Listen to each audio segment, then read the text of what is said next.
I woke up believing this would be the proudest day of my life, walking my daughter down the aisle just as I'd promised her mother before she died. But before sunrise, our family driver arrived early and did something I never expected. He opened the back door and pushed me inside, pulling a blanket over me. "What are you doing?" I whispered, furious. "Please," he said urgently. "Hide. There's something you need to see." Against every instinct, I stayed silent, and what I witnessed from that hidden place changed everything. Hello, everyone, and thank you for being here. Before the story continues, take a second to tell me where you're watching from in the comments. I truly enjoy seeing how far these stories travel and hearing from you directly. One important note: some elements in this story have been fictionalized for educational and storytelling purposes, and any resemblance to real people or settings is coincidental. That said, the message I'm sharing is meaningful, and I hope it speaks to you. I woke at 6:30 to sunlight streaming through the windows of my bedroom, the same bedroom I'd shared with Caroline for 30 years before she passed. 5 years gone now, and some mornings I still reached for her side of the bed out of habit. This morning was one of those mornings. "Big day, sweetheart." I whispered to the empty room like she could hear me. Maybe she could. I'd stopped trying to figure out what I believed about that kind of thing after the funeral. I stood at the closet staring at the navy suit I'd picked out 3 months ago.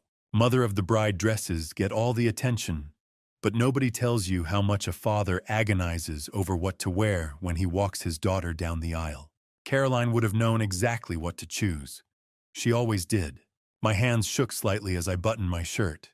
Not from age, I'm 62 and still steady enough, but from something else. Something I couldn't name. A weight in my chest that had been sitting there since I'd opened my eyes. Downstairs, the house was quiet. Too quiet for a wedding day. Emberlyn had stayed at her apartment last night with her bridesmaids, following some tradition about the groom not seeing the bride. I'd offered to let them use the house, God knows we have the space, but she'd insisted on keeping things simple. Simple, right. I made coffee dark and strong, the way I'd learned to like it during 30 years of early morning business meetings. The machine hissed and gurgled familiar sounds in the familiar kitchen. Everything was exactly as it should be. So why did I feel like I was standing on the edge of something? I carried my cup to the window overlooking the gardens. The May morning was perfect, not too hot, not too cold. The kind of weather you pray for when planning an outdoor wedding reception. The tent company had set up yesterday, white canvas gleaming against the green lawn. Everything was ready. Everything except me. I pulled out my phone, scrolled to a photo from 2 months ago. Emberlyn and Zachary at their engagement party. Her face lit up with joy I hadn't seen since before Caroline died. My daughter happy again. Wasn't that what I'd wanted? Wasn't that what Caroline would have wanted? Protect our girl, Caroline had whispered in the hospital near the end. Her hand in mine so light it barely felt real. Promise me, Pete, no matter what. I promise, I'd said, and I'd meant it. The sound of tires on gravel pulled me from the memory. I checked my watch, 6:55. Martin wasn't supposed to arrive until 7:30. We'd gone over the schedule a dozen times. He'd drive me to the church at 8, give me time to settle in before the ceremony started at 10. But there was his black sedan rolling up the drive 15 minutes early. I set down my coffee and headed for the door. Martin had been with our family for 20 years, since before Emberlyn was born. He'd driven Caroline to the hospital the night she had our daughter. He'd driven me to that same hospital the night Caroline didn't come home. If there was anyone in this world I trusted, besides my own flesh and blood, it was Martin Fuller. He was out of the car before I reached the front steps. The morning sun caught the silver at his temples, when had he gotten so gray, and I saw something in his face that stopped me cold. Fear. Not the nervous kind, the real kind. The kind that makes a man's jaw tight and his hands clench into fists. "Martin," I called. "Everything okay?" He crossed the distance between us in quick strides, glancing over his shoulder like he expected someone to be watching. When he reached me, he kept his voice low. Mr. Caldwell, I need you to trust me. Of course I trust you. What's going on? Not here. His eyes darted to the windows, the driveway, the trees beyond. Get in the car. Please. Something in his tone made my stomach drop. Martin, you're scaring me. Good, he said quietly. You should be scared, but not of me. Never of me. He'd driven my wife to the hospital when she was dying. He'd held my shoulder at the funeral when I couldn't stand on my own. This man had been a part of my family for 2 decades, and I'd never seen him look like this. What's this about? I asked. Is it Emberlyn? Is she hurt? Diem. She's not hurt. Not yet. Martin opened the back door of the sedan. But she's about to make the worst mistake of her life, and you're the only one who can stop her. Get in the car, Mr. Caldwell. We don't have much time. My mind raced through possibilities, each worse than the last.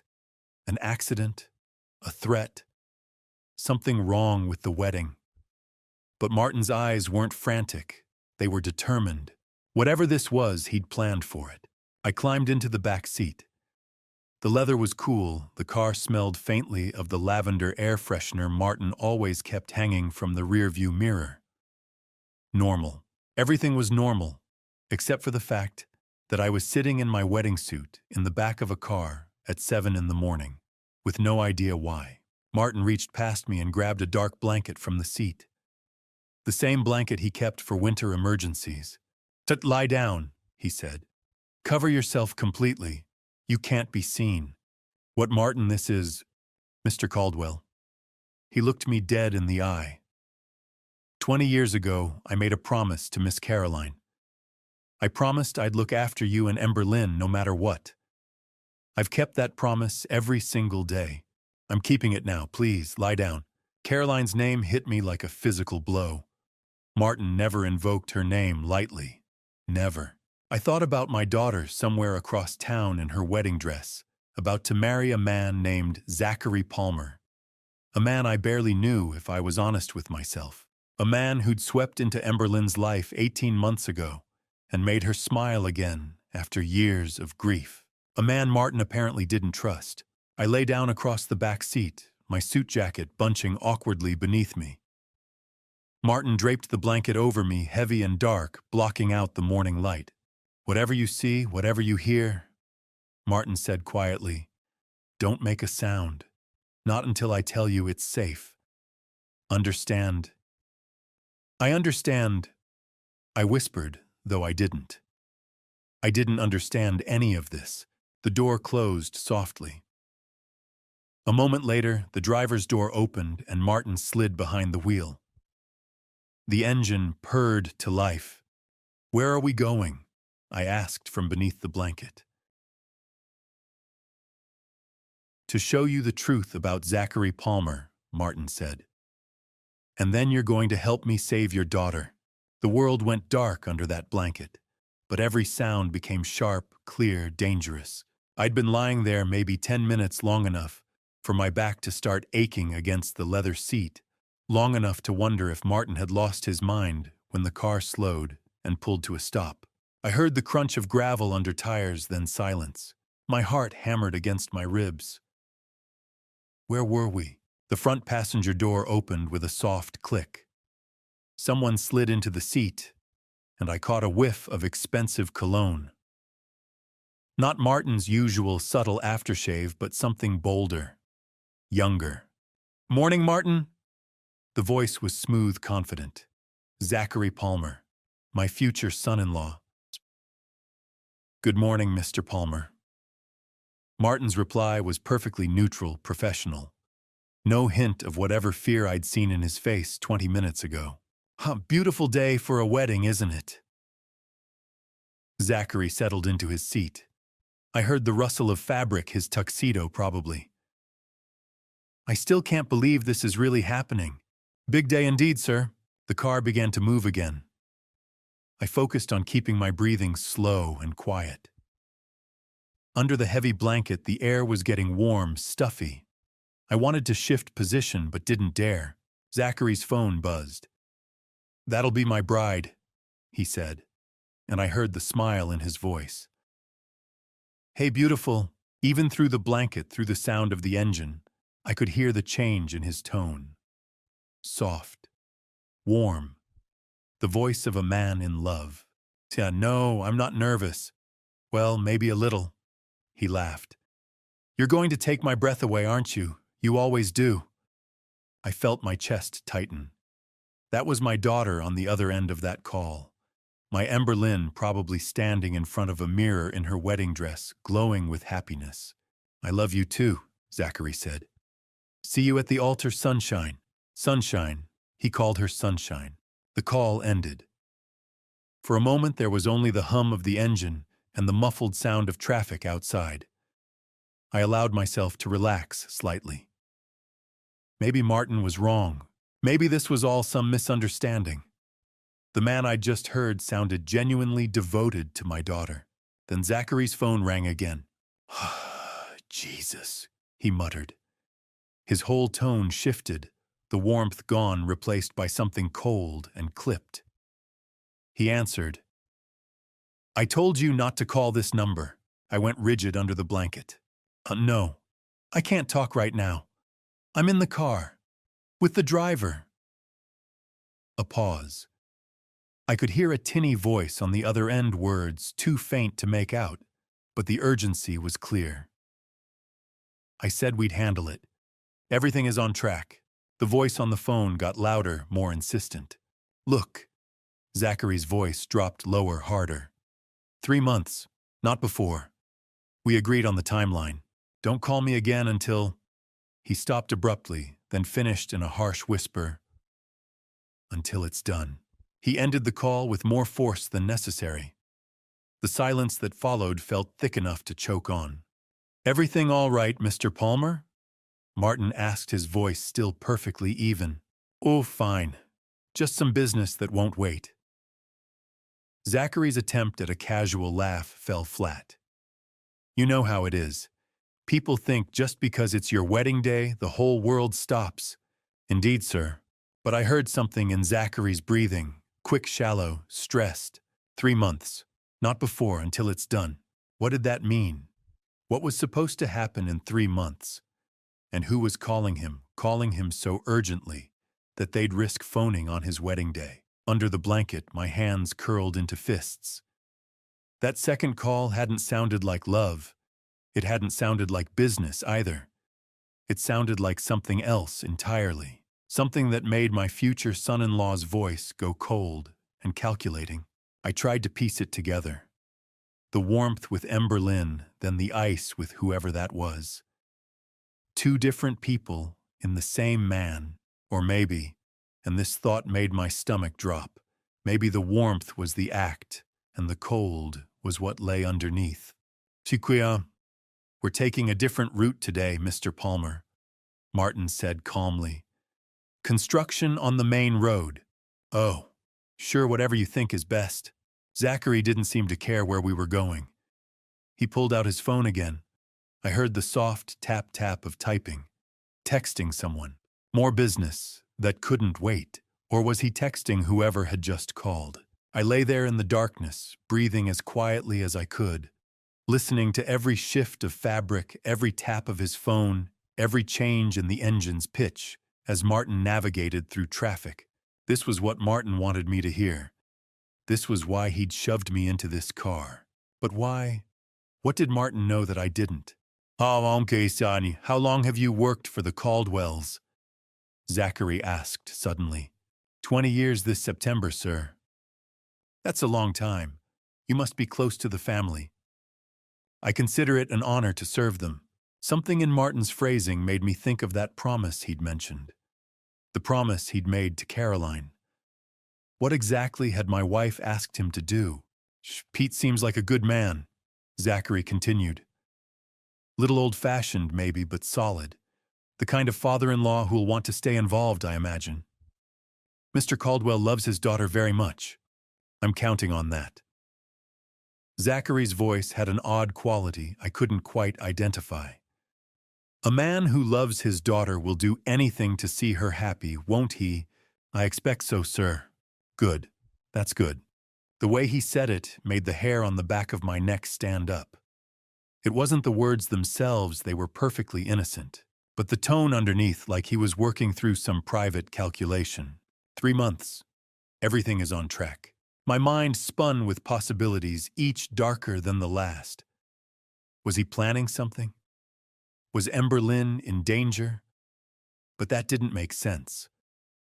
Why would he marry her if he meant her harm, unless the marriage itself was part of whatever plan he had?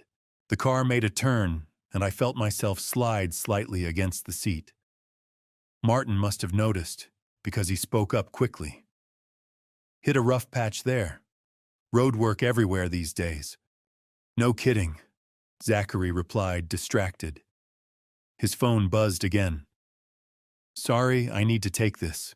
But this time when he answered, his voice was careful. Hey. Yeah, I'm on my way. No, we're good.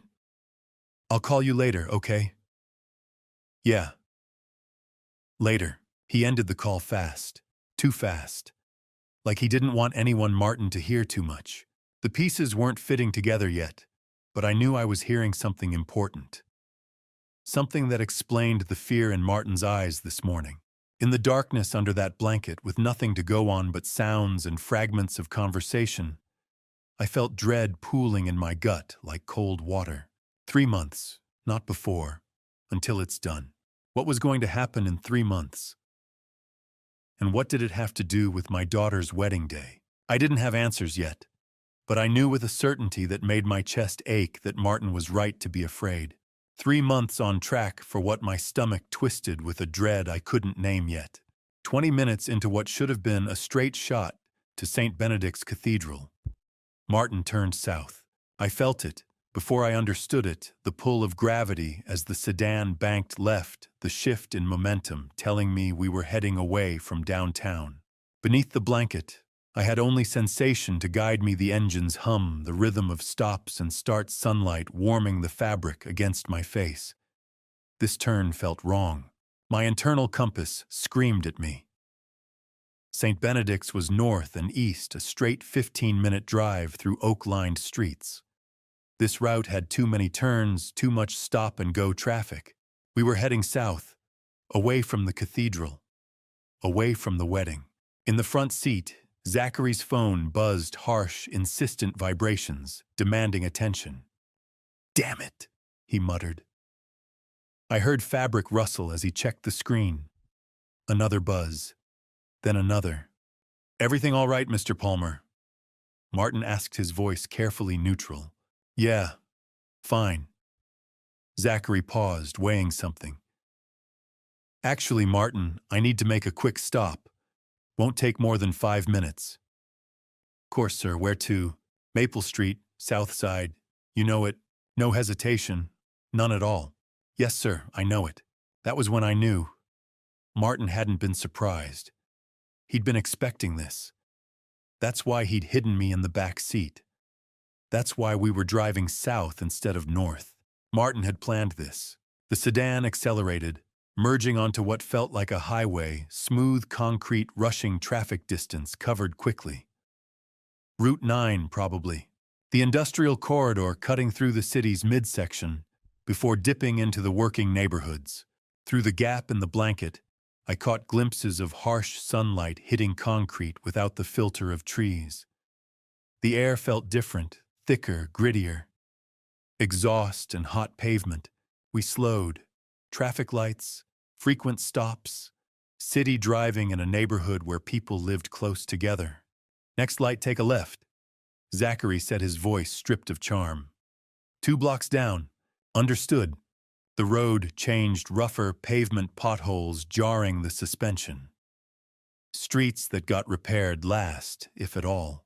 Through the fabric, I sensed buildings changing around us, taller structures giving way to shorter ones, glass replaced by brick and siding, dogs barking, children's voices, a metal gate clanging shut.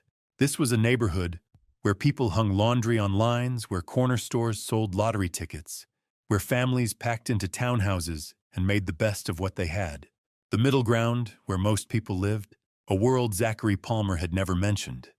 Here, he said. The one with the blue trim. Tires crunched over gravel. The engine idled to a low rumble. Zachary's door opened. Just give me a few minutes. Of course, sir. His footsteps faded quick strides across uneven pavement. A gate creaked. Then silence. Mr. Caldwell. Martin's whisper was urgent. Look now. But stay down. I shifted the blanket just enough to see through the gap between the seats. We were parked before a narrow townhouse. 2 stories. Blue-gray siding faded to weathered denim. A small porch with rusted railing. The yard was overgrown grass, bordered by a leaning chain-link fence. At the end of a cracked walkway stood a mailbox. Nothing special, just standard metal, bolted to a wooden post that tilted left. Peeling paint. Worn edges. But the letters stenciled across its side were clear. The Palmer family. I stared, my brain stuttering over the words. Palmer. Zachary's name. The man marrying my daughter in less than 3 hours. The man who'd told us his parents were dead. No siblings, nobody to invite except college friends. The man who'd said he was alone in the world, that Emberlyn and I would be his whole family. So why was there a mailbox with his name on a working-class townhouse? Present tense. The Palmer family. As if people named Palmer still lived here. Still received mail here. Still called this home. Zachary walked up the cracked steps. He didn't knock. His hand went straight to the doorknob, twisted it, pushed the door open like he'd done it 1,000 times. Like he belonged there. The door swung inward, revealing only shadow, and Zachary stepped inside. It closed behind him with a soft click. I stared at that closed door, heart pounding. Palmer. The Palmer family. This wasn't the story he'd told us over dinner at our estate, or during the engagement party, or in any conversation over the past 2 years. This was something hidden. Something he'd kept locked away from Emberlyn and me. My hands curled into fists beneath the blanket. Palmer. That was his name. But why did he have a mailbox here? Why did he walk into this house like he owned it? And why on the morning of his wedding to my daughter did he need to stop here at all? Martin opened my door and leaned in close, his voice barely a breath in the cool morning air. Mr. Caldwell, you need to see this with your own eyes. Stay low. Watch the side entrance. I didn't argue. Whatever Martin had brought me here to witness, whatever truth hid behind that faded blue door with Zachary Palmer's name on the mailbox, I needed to see it. For Emberlyn. For myself. For the promise I'd made to Caroline 5 years ago, when she squeezed my hand on her deathbed and whispered, "Take care of our girl." I unfolded myself from the cramped back seat joints, protesting each movement.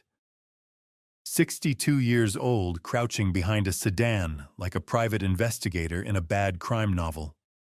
But this wasn't fiction. This was my daughter's future unraveling in real time. Martin positioned himself between me and the house, blocking the view from the front windows. I stayed low, using the car as cover eyes fixed on the narrow alley beside the townhouse. The side entrance, Martin mentioned a weathered door with peeling white paint half hidden by an overgrown hedge. The morning sun beat down on cracked pavement, heat shimmering in the air. Somewhere down the block, a screen door slammed. A dog barked twice, then fell silent. Normal sounds. A normal Saturday morning in a normal neighborhood. Except nothing about this was normal. I heard the front door open and close the solid thunk of wood meeting frame. Zachary's footsteps echoed on the porch, then faded as he moved deeper inside. My heart hammered each beat, a question without an answer. What is he doing here? Who lives here? Why today? Minutes dragged by.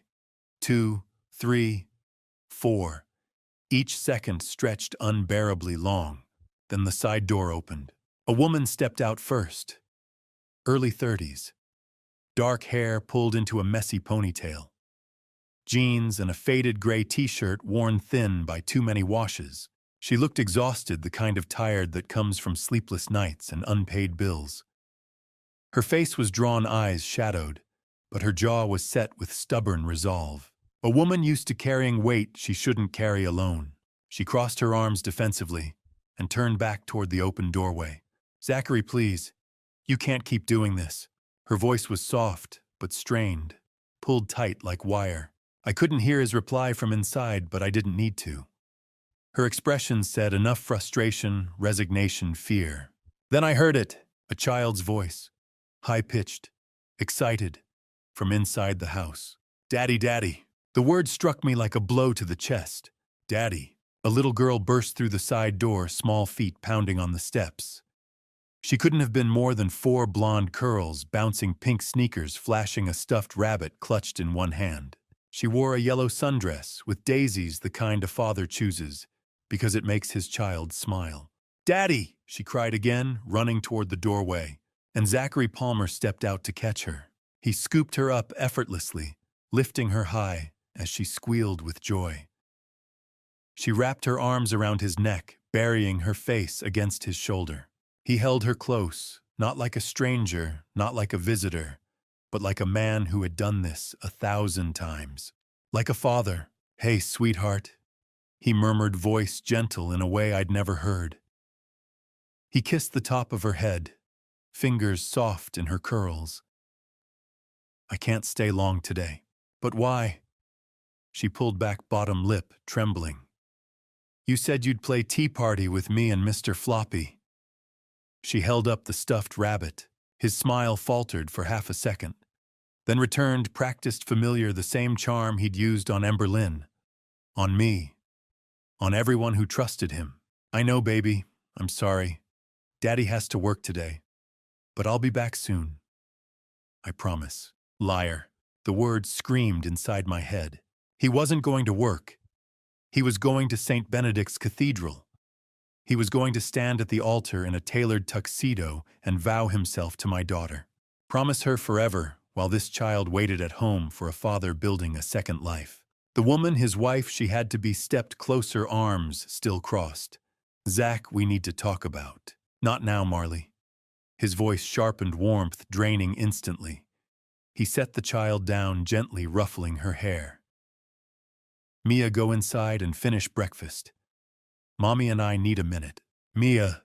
Her name was Mia. She hesitated, sensing tension, then ran back inside, Rabbit trailing behind her. Marley watched her disappear, then faced Zachary again, voice low and urgent. You can't keep lying to her. She asks about you every day. She doesn't understand why you're gone. I'm handling it. Handling it. Her voice cracked. You're getting married today. To someone else. How is that handling anything? My breath caught. She knew. About Emberlyn, about the wedding, everything. Zachary glanced around, scanning the street, fear flickering. His eyes passed Martin's sedan past me without stopping. I stayed frozen, heart pounding. I told you the plan, he said coldly. 1 year. With the Caldwell money, I pay off Greco. Then we're free. Mia gets the medical care she needs. We start over. And what about her, Marley whispered. What about Emberlyn? You'll ruin her life. She'll get over it. Rich people always do. I wanted to move, to stand, to confront him, demand answers, drag him away and make him explain how he could lie to my daughter's face. But I couldn't move. I could only listen as my nightmare confirmed itself. Zachary pulled Marley close, voice soft, almost tender. I'm doing this for us. For Mia. Trust me. She pulled away, eyes shining. I stopped trusting you a long time ago. He flinched, then walked toward the front without another word. Marley stood there, shoulders sagging, then went inside, closing the door quietly. I stayed crouched behind the car, mind spinning. Zachary Palmer had a wife. He had a daughter. And in less than 3 hours, he was going to marry Emberlyn. I should have confronted him right then and there. Every instinct I had was screaming at me to stand up, to walk across that cracked pavement, to grab Zachary Palmer by his collar and demand the truth in front of his wife and his daughter and God himself. But Martin's hand landed on my shoulder, firm, steady, anchoring me in place. Wait. He whispered, his voice barely audible over the pounding of my heart. There's more. More. What more could there possibly be? The man was married. He had a child. He was about to commit bigamy in front of 200 wedding guests and a priest who believed every word of the vows Zachary would speak. But Martin's grip didn't loosen, and something in his tone told me he was right. Whatever I'd seen so far was only part of the picture, so I stayed low, crouched behind the sedan, like a man half my age, my knees aching and my hands balled into fists. Across the narrow yard, Mia's bright voice called out from inside the house. "Mommy, can I have more juice?" Marley glanced back through the open side door, her expression softening for just a moment. "In a minute, sweetheart. Go play with your toys for now, okay?" "Okay." The sound of small feet pattering away, a door closing somewhere deep in the house. Then Marley turned back to Zachary and the softness vanished. Her arms crossed over her chest again, that defensive posture I'd seen before, like she was trying to hold herself together by sheer force of will. "You're really going through with this?" Her voice was quiet, but there was an edge to it, something raw and desperate. Zachary didn't look at her. He was staring out at the street, his jaw tight, his hands shoved deep into his pockets. When he finally spoke, his voice was flat. Cold. "We don't have a choice. There's always a choice. Not when Greco's involved." He turned to face her then, and even from where I crouched, I could see the tension in his shoulders, the hard set of his mouth. "He gave us until the end of the year, Marley. That's it. If I don't pay him back by then." He didn't finish the sentence. He didn't need to. Marley's face went pale. "I know. But this Zach, she's a person. Emberlyn is a real person with real feelings. Her father seems like a decent man. This feels wrong. It feels evil. Their decency doesn't save Mia." Zachary's voice turned sharp, cutting through her protest like a blade. "Their money does." The words hit me like a punch to the gut. My money. My family's money. That's what this was about. That's what Emberlyn was to him, a bank account with a pretty face and a trusting heart. Marley shook her head, her eyes glistening. "And after, when she finds out, she won't. Zach, she won't." His tone left no room for argument. "Once I'm her legal husband, I'll have access to everything. Joint accounts, family trusts. The Caldwell portfolio is worth over $200 million, Marley. All I need is 1 year. 1 year to get what we need, pay off Greco, and disappear. She'll never even know what happened. 1 year." The timeline clicked into place in my mind, like puzzle pieces I'd been too blind to see before. The rushed engagement Zachary had proposed after only 6 months of dating. The quick wedding he'd insisted they get married this spring, instead of waiting for fall like Emberlyn had wanted. The way he'd charmed his way into every family dinner, every business meeting, every corner of our lives with that easy smile and those smooth words. He'd been planning this from the start. What if she files for divorce? Marley's voice was barely a whisper now. What if she goes to the police? Zachary let out a harsh laugh. Rich people don't go to the police. They go to their lawyers. And by the time her lawyers figure out what happened, we'll be long gone. New names, new city, new life. And Mia. See, Mia gets the medical care she needs, the surgeries, the specialists, everything she couldn't get while we're drowning in Greco's debt. His voice softened just slightly. That's what matters. Not some spoiled hotel heiress who'll cry into her champagne for a few months, and then move on to the next guy her daddy approves of.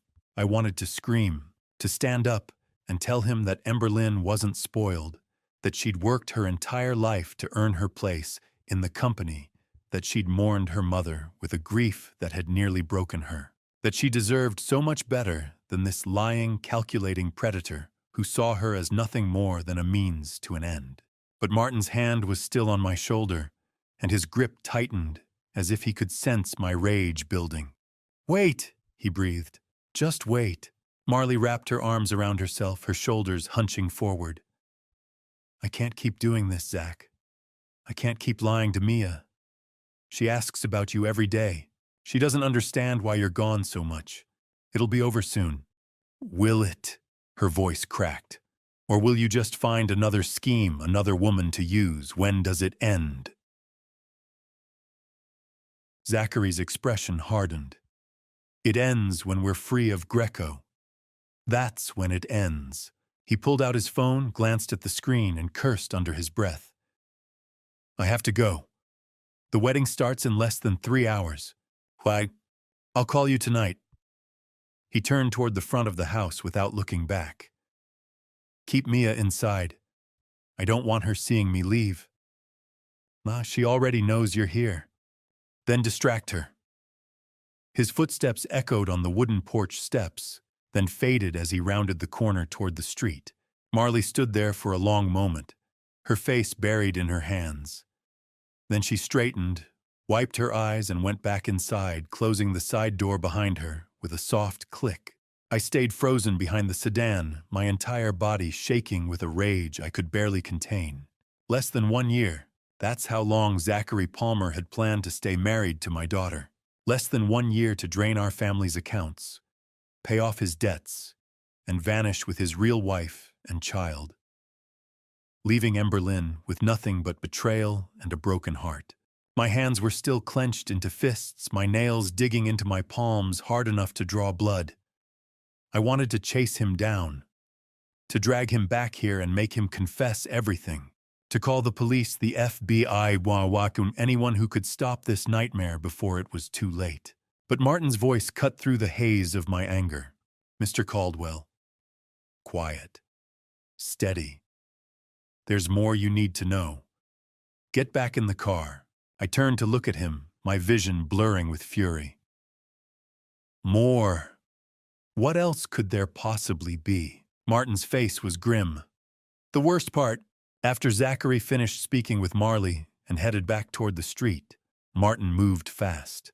Mr. Palmer, he called, stepping around the sedan with practiced ease. I'm sorry, sir, but there's an issue with the car. The engine's making a strange noise.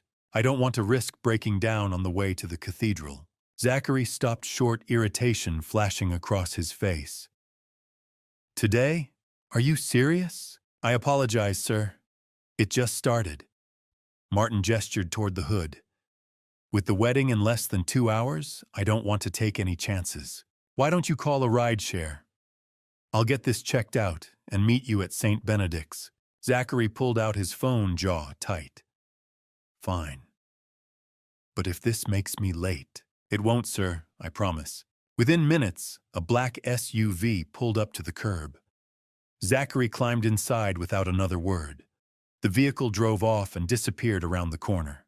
The moment he was gone, Martin turned back to the sedan, where I was still crouched behind the rear door, my heart slamming against my ribs. That was quick thinking, I said, my voice hoarse. Martin's expression remained grim. Get in, Mr. Caldwell. There's something else you need to see. I slid into the back seat, my legs stiff after being cramped so long. When the door shut, sealing us inside the quiet shell of the car, Martin reached into his jacket and pulled out his phone. There's more, he said. His voice was steady, but his eyes were dark. Something much worse. He unlocked the screen and turned it toward me. The first image was a screenshot of an email. The sender address was nothing but random letters and numbers. Anonymous. Untraceable. The message itself was unmistakable. Target 3 months post-wedding. Priority, make it look like an accident. No traces. $50,000 on completion. My blood turned cold. I read it again and again, trying to force the words to mean something else. Target, 3 months, accident, $50,000. Scroll, Martin said quietly. My hands shook as I swiped. The next image showed messages from an encrypted app, the kind used when people didn't want to be found. Subject leaves estate daily at 7:30 a.m. Takes Route 9 to downtown office. Black sedan. Usually alone except for driver. My schedule, my routine, my life reduced to notes. Tuesdays and Thursdays lunch meeting at Riverside Grill. Walks from parking garage, 2-block stretch, minimal foot traffic, every habit, every weakness. Friday evenings private club on Hamilton Street. Valet parking. Returns to vehicle alone around 10 p.m. The club I'd felt safe in for decades. Keep going, Martin said. I swiped again. A bank transfer record appeared. $10,000 sent from an unfamiliar shell company. The memo line read, "Deposit services pending completion." Deposit. Not payment, meaning the rest would come later, after I was dead. My vision blurred. The phone trembled in my hands. He's planning to. I couldn't finish. Yes, Martin said. Zachary Palmer hired someone to kill you. 3 months after the wedding. Once he's legally married to Ember Lynn and has access to the family accounts. Everything snapped into place.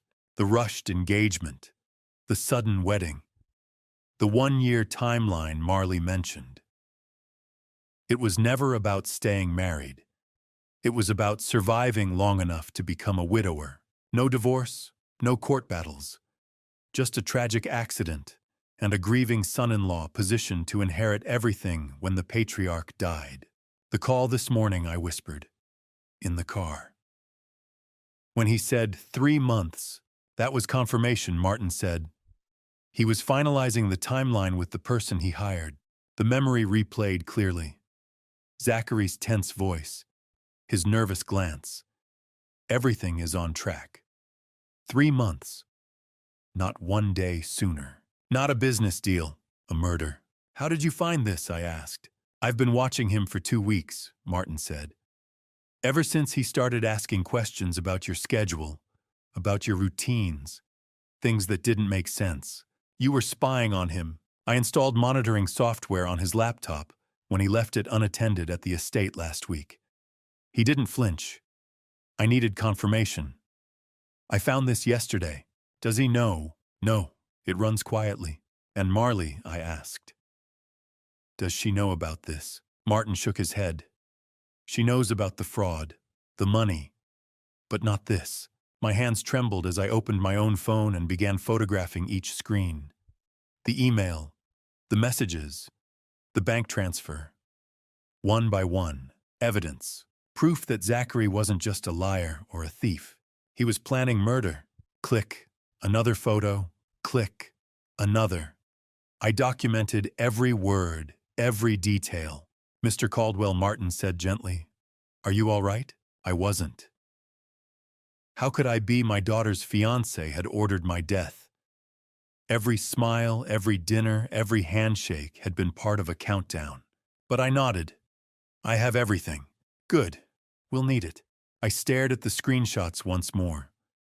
At the cold language that turned my life into a target and my death into completion. At the $50,000 assigned to my existence. 3 months. That's how long he planned to wait. 3 months after marrying Ember Lynn. 3 months after gaining access. 3 months after securing his position. My daughter would lose her father. She would grieve, and the man who ordered my death would hold her while she cried. The thought made me nauseous. I looked at Martin. He was going to make her a widow. She'd spend her life believing it was an accident. I know, Martin said. We sat in silence. The sun beat against the roof. A door slammed somewhere nearby. A dog barked. Normal sounds. Inside the car, I held proof of a murder-for-hire plot. This wasn't about money anymore. This was far more dangerous. I needed answers. And the woman inside that house was the only person who could give them to me. I need to talk to her. I said, my voice steady despite the adrenaline coursing through my veins.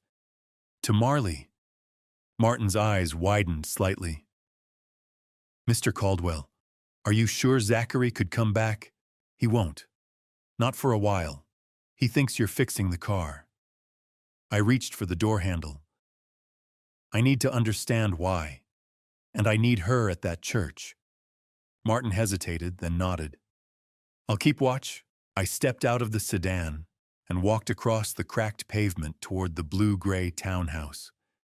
Each step felt heavier than the last, weighted with the knowledge of what I'd just learned. My heart hammered as I climbed the wooden steps to the small porch. I raised my hand and knocked. Footsteps inside. Quick. Light.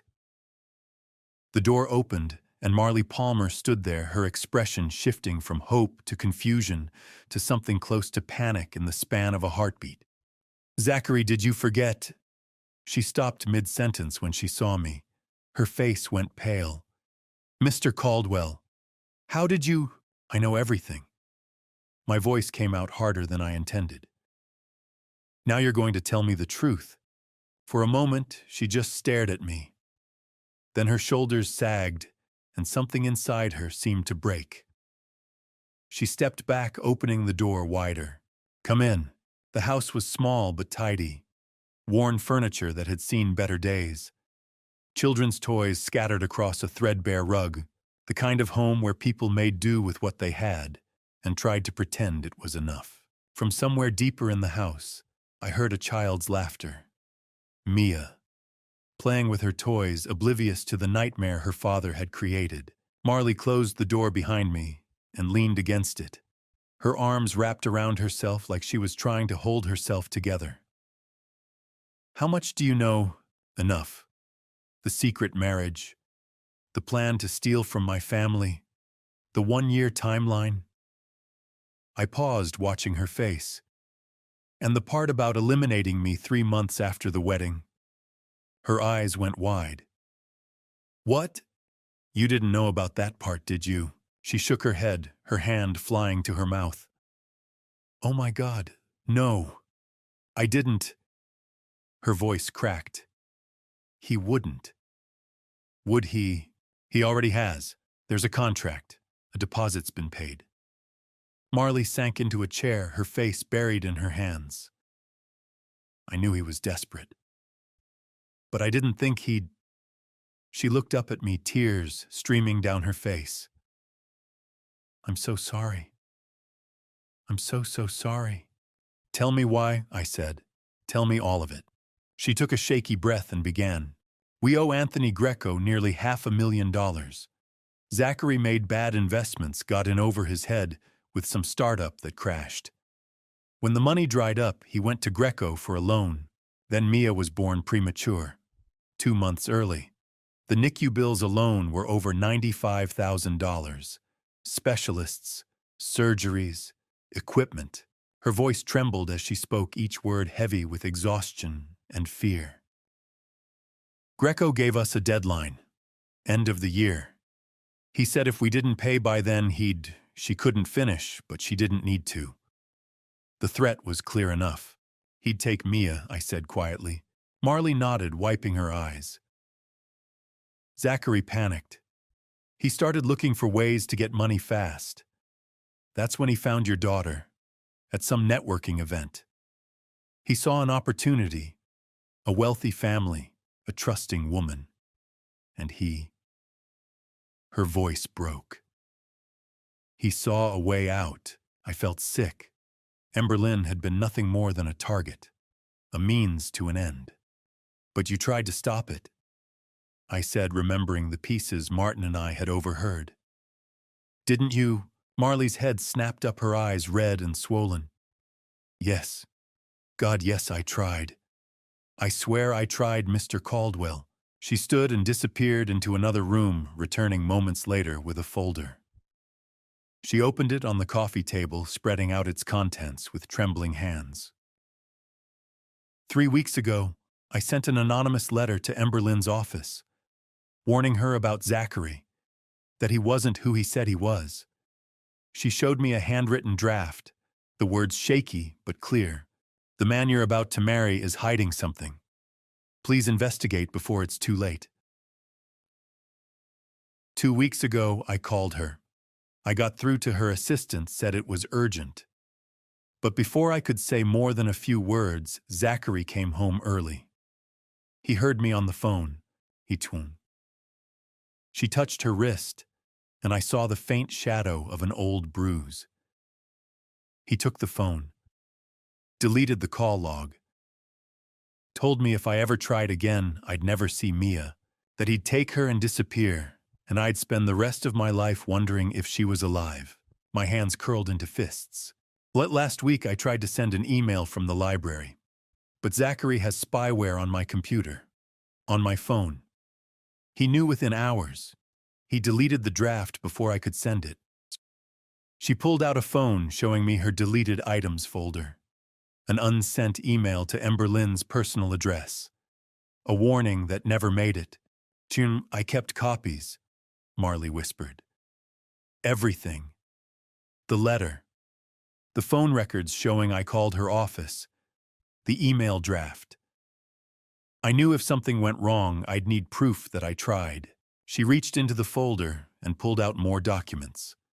A marriage certificate with her and Zachary's names, dated 5 years ago. Photos of them together, younger, happier before Greco, and debt and desperation had twisted everything into this nightmare. I have everything here," she said.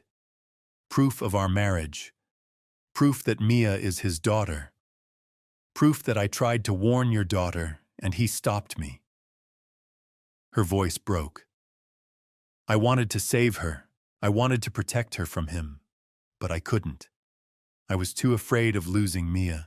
I looked at the folder at the evidence of a woman trapped between her child and her conscience. She'd tried. In her own terrified way, she'd tried to stop Zachary. And Emberlyn had never known. "Did Emberlyn ever see the letter?" I asked. Marley shook her head. "I don't know. Maybe her assistant threw it away. Maybe she thought it was a prank. I never heard back. The anonymous warnings. The strange call that never went through. Emberlyn had probably dismissed them as wedding jitters or jealous rivals. She'd never known how close someone had come to saving her. I met Marley's eyes.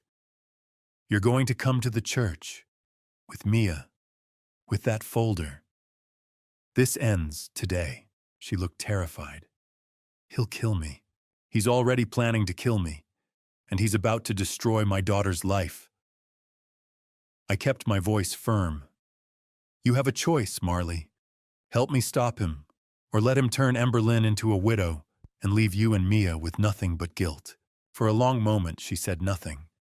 Then slowly she nodded. "Okay, we'll come." I looked at the folder again. At the proof of Marley's desperate attempts to save a woman she'd never met. At the evidence that my daughter had been warned and had never known it. She'd tried to save Emberlyn, and my daughter had ignored every warning. By the time we left Maple Street, it was nearly 8:45. The wedding at St. Benedict's would begin in just over an hour. Martin drove in silence the sedan, cutting through the late morning traffic with practiced efficiency. I sat in the back. My phone clutched in one hand, Marley's folder of evidence beside me on the seat. My mind raced with possibilities, each one worse than the last. "I should go home," I said suddenly. "I should tell her right now, before any of this goes further." Martin's eyes met mine in the rearview mirror, steady and knowing. "With all due respect, sir, she won't believe you. Not without proof she can see with her own eyes."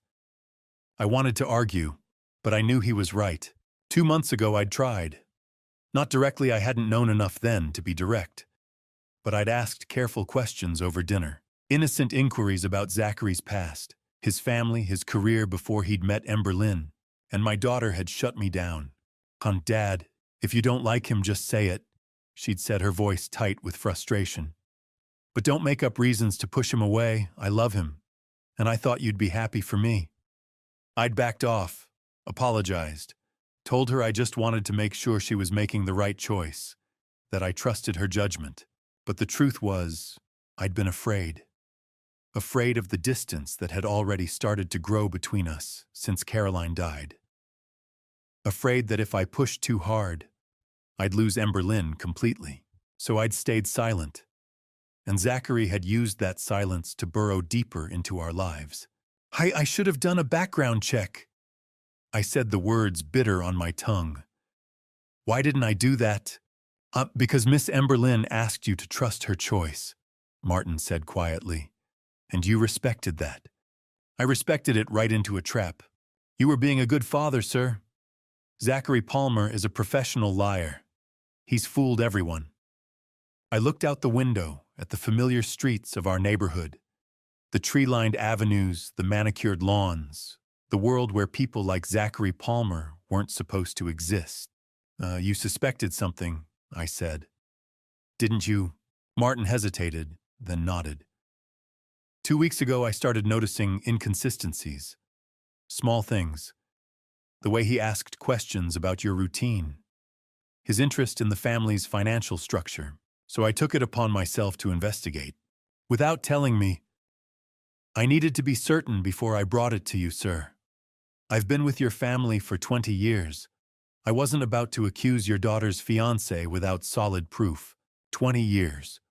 Martin had been there when Emberlyn was 10, when Caroline was diagnosed, when we'd buried her 5 years ago, and Emberlyn had clung to my arm at the funeral, both of us trying not to fall apart. He'd earned the right to protect us, even from threats I'd been too blind to see. She won't believe me if I tell her alone, I said more to myself than to Martin. She'll think I'm jealous, or controlling, or trying to ruin her happiness. Yes, sir. But if she sees it herself, Marley Mia, the marriage certificate, all of it in front of everyone at the church, she'll have no choice but to accept the truth. The plan crystallized in my mind. Brutal, public, devastating, but necessary. I pulled out my phone and started making calls. First, my lawyer. Douglas Whitmore had been handling the Caldwell family's legal affairs for 30 years. He picked up on the second ring. Doug, I need you at St. Benedict's Cathedral, before the wedding, with a legal team. I'll explain when you get there, but this is urgent. His voice was sharp with concern, but he didn't ask questions. I'll be there in 20 minutes. Next, the police.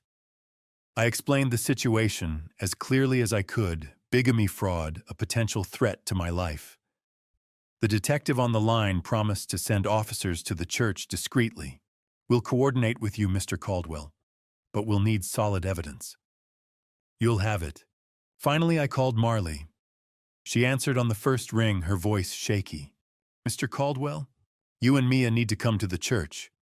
Use the back entrance on Hamilton Street. 9:45. I'll have someone waiting to bring you inside. I'm scared. I know. But this is the only way to protect your daughter. And mine. She was quiet for a long moment. Then, we'll be there.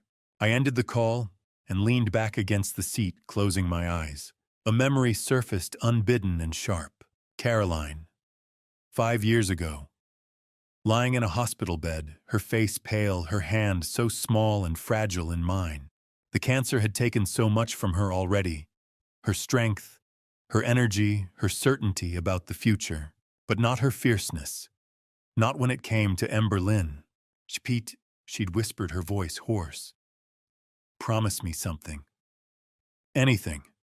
They'll protect our girl. Even when she doesn't understand. Especially when she doesn't understand. I'd squeezed her hand, fighting back tears. I promise. Sometimes love means breaking their heart to save their life. I hadn't understood then. Not really. But I understood now. I was about to walk into St. Benedict's Cathedral and destroy the happiest day of my daughter's life. I was about to humiliate her in front of 200 guests, reveal that the man she loved was a fraud, and shatter every dream she'd built over the past 2 years. And she would hate me for it, at least for a while. But she would be alive, safe, free from Zachary Palmer and his plans to use her and discard her and eventually leave her a widow. Martin pulled the sedan into our estate's driveway. The house stood quiet and elegant in the morning sun, its windows gleaming, the gardens in full bloom. Everything looked perfect, peaceful, a lie just like Zachary. We have 45 minutes, Martin said, checking his watch. I nodded, gripping the folder Marley had given me. Then let's make sure we're ready. I looked at the house one more time, the home where Emberlyn had grown up, where Caroline had taught her to ride a bike and bake cookies and believe in happy endings. I was about to ruin the happiest day of my daughter's life, and it was the only way to save her. When I stepped through the front door of our home, I had to pretend this was the happiest day of my life. Morning sunlight poured through the tall windows of the entrance hall. White roses and lilies filled every vase, their perfume heavy in the air. Everything looked flawless. Wedding day perfect. From upstairs came laughter, women's voices bright and excited. The bridesmaids helping Emberlyn get ready. Then I heard her, "Dad, Dad, is that you?" I looked up. Emberlyn appeared at the top of the staircase, her face lighting up when she saw me. She wore a white silk robe, her hair half-styled curlers pinned in place. Even unfinished, she looked radiant. "Where have you been?" she asked, as she hurried down bare feet, soft against the carpet. "I was worried. You left so early, and Martin mentioned something about the car." I forced a smile. The smile a father wears on his daughter's wedding day. "Just needed some fresh air, sweetheart." Big day. She reached the bottom and wrapped her arms around me, burying her face in my shoulder. I held her tighter than necessary, memorizing the feel of her knowing what I was about to do. "I'm so nervous," she whispered. "But I'm happy, Dad. I really am. Zachary is... he's everything I hoped for." The words cut deep. I closed my eyes and kissed the top of her head, breathing in her shampoo. Lavender and vanilla, the same scent Caroline used to buy when Emberlyn was little. "I know, honey." She pulled back, eyes shining. "I just wish Mom could be here today. She would have loved this." My throat tightened. I brushed a strand of hair from her face the way I had since she was a child. "She is here," I said softly, "always with us." Emberlyn's smile trembled. "You really think so?" "I know so, and she'd want me to protect you." Emberlyn, a bridesmaid, called from upstairs. "We need you hair and makeup." Emberlyn laughed and wiped her eyes. "Coming." She turned back to me, glowing. "I have to finish getting ready. You'll walk me down the aisle right like we practiced. I wouldn't miss it." She hugged me again, quick and fierce. "I love you, Dad." "I love you too," I said. "More than you know." She kissed my cheek and ran upstairs, the white silk robe fluttering behind her. I stood there watching her disappear around the corner. In less than 2 hours, I was going to break her heart. I would stand before 200 people and expose the man she loved as a liar, a bigamist, a criminal planning to steal from our family, and worse. I would destroy this beautiful moment publicly and completely. She would hate me. Maybe not forever. Maybe one day she'd understand I'd done it to save her, to protect her from a man who saw her as nothing but a bank account. But right now she loved him. She believed in him. She'd built her future around becoming his wife. I moved through the house like a ghost. Past the dining room where Zachary had shared meals with us. Past Caroline's study, her books still lining the shelves, her glasses resting where she left them. Past the living room where 3 months ago Zachary had knelt and proposed while I watched my daughter's face light up with joy. I had said yes, shaken his hand, welcomed him into our family, because I trusted Emberlyn, because I wanted her happy, because I was afraid of asking questions that might push her away. Now I was paying for that trust. I stopped before the portrait in the hallway. Caroline and me on our wedding day. She wore white lace holding peonies. I wore a tuxedo slightly too big and a nervous smile. We were young. Certain love was enough. "I'm sorry," I whispered. "I should have seen it sooner." Her painted smile didn't change. Her eyes, Emberlyn's eyes, looked back at me. Sometimes love means breaking their heart to save their life. I checked my watch. 9:20. 40 minutes until the church. 40 minutes until everything changed. Upstairs, laughter continued. Music played. Bridesmaids talked about flowers and photos and how beautiful Emberlyn looked. She had no idea. For these last minutes, I would let her believe. Let her have this final moment of joy. Once I stood up in that church, her world would shatter. She would see me not as her protector, but as the man who ruined her happiest day. But she would be alive. She would be safe. And someday, God willing, she would forgive me. I turned from Caroline's portrait, and walked toward my study to change into my tuxedo. In less than 2 hours, I would break my daughter's heart. But right now, I would let her have this moment. The ride to St. Benedict's felt like a funeral procession, even though everyone else was smiling. I sat beside Emberlyn in the back of the white limousine, watching the city drift past through the tinted windows. She held her bouquet of white roses and baby's breath in her lap, fingers trembling slightly against the silk ribbon. She looked breathtaking. The wedding dress Caroline and I had helped her choose fit her perfectly, lace sleeves, a sweetheart neckline, a long train meant to glide down the cathedral aisle like something from a fairy tale. Her hair was pinned in soft curls, a simple veil secured with Caroline's vintage hairpin, the one her grandmother wore, the one Caroline wore on our wedding day. She looked so much like her mother, it made my chest ache. Dad, Emberlyn said softly, pulling me from my thoughts. She reached over and took my hand, squeezing it. My hands are shaking. Is that normal? I looked at our joined hands, hers small and delicate, mine rough from decades of work. I could feel her pulse racing beneath her skin. Completely normal, sweetheart. Silence settled between us, filled only by the hum of the engine and distant traffic. The driver guided us through familiar streets, carrying us closer to St. Benedict's Cathedral, closer to the moment everything would collapse. Dad, Emberlyn said again, quieter now. Do you like Zachary? I mean, really like him? The question struck hard.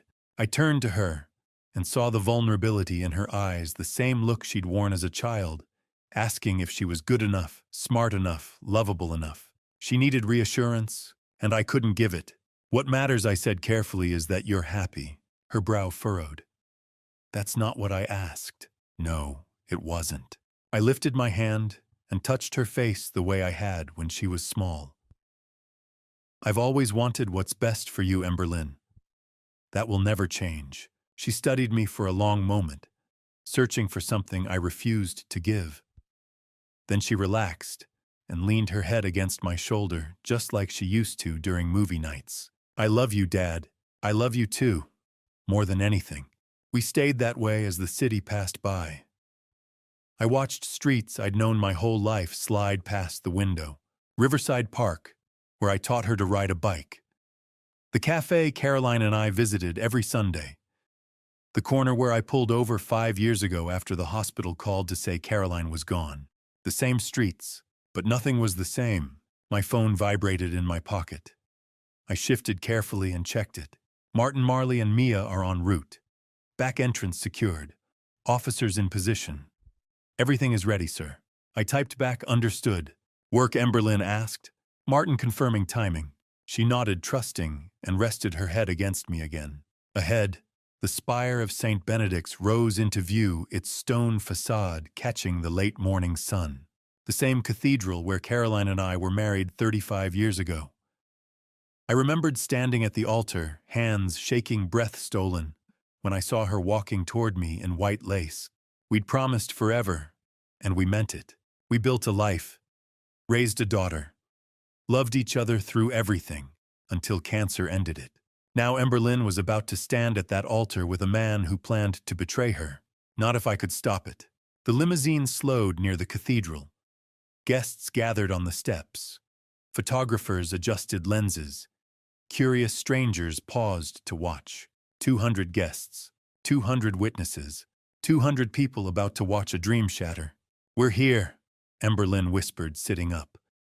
She smoothed her dress, checked her veil in the mirror tucked into her bouquet. Oh, God, this is really happening. Yes, I said. She turned to me, eyes shining with tears she believed were joy. Thank you for everything, for raising me, for supporting me, for always protecting me. The words cut deep. I cupped her face, looking into Caroline's eyes, memorizing this moment. I love you, Emberlyn. No matter what happens today, no matter what you think of me after this, I love you more than my own life. She smiled, confused by my intensity, but too happy to question it. I know, Dad. I love you too. The driver opened the door. Sound rushed in, laughter, music, camera shutters. We'd stopped at the side entrance away from the crowd. Emberlyn gathered her dress, preparing to step out. I watched her for one final second. She believed she was walking toward her happily ever after. I was about to protect her in the worst way possible, in a way that would make her hate me, but she would be alive. She would be safe, and someday she would understand. I stepped out and offered her my hand. It was time. We arrived at St. Benedict's 15 minutes early.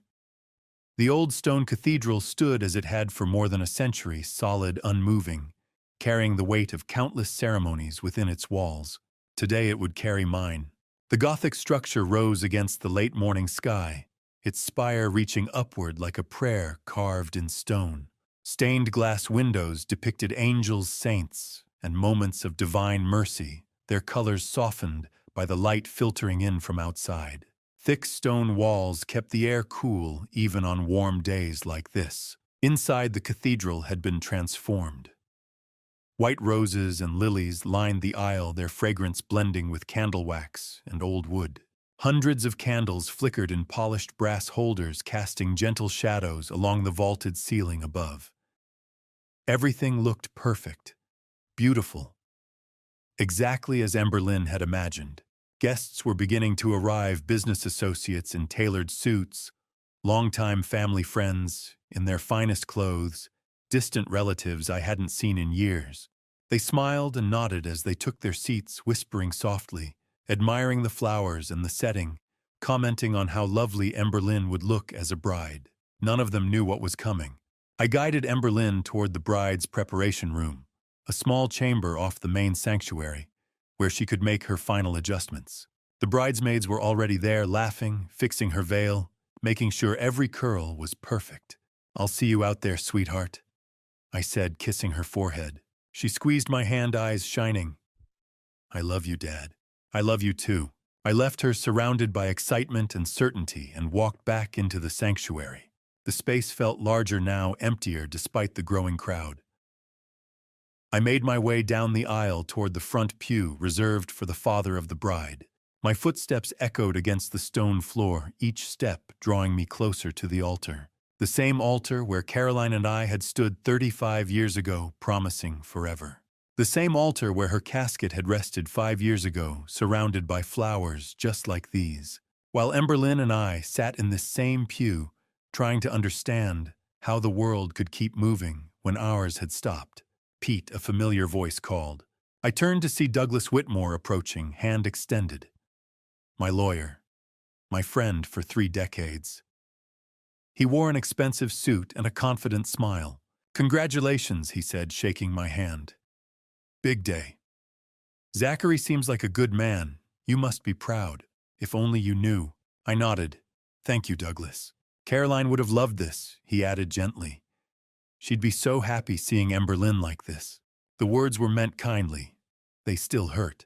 "Yes," I said, "she would." Douglas patted my shoulder and moved on, leaving me alone near the front pew. I sat slowly, gripping the smooth wood. From here I could see everything: the altar, the rows filling with guests, the musicians near the organ, the photographer adjusting his lens. And near the side entrance I saw Martin, nearly invisible in his dark suit, scanning the room with practiced calm. Our eyes met. He gave a slight nod. My phone vibrated silently. I pulled it out. "Martin, package delivered." Back entrance. Mia briefed, "Secret game, stay quiet." "Everything in position."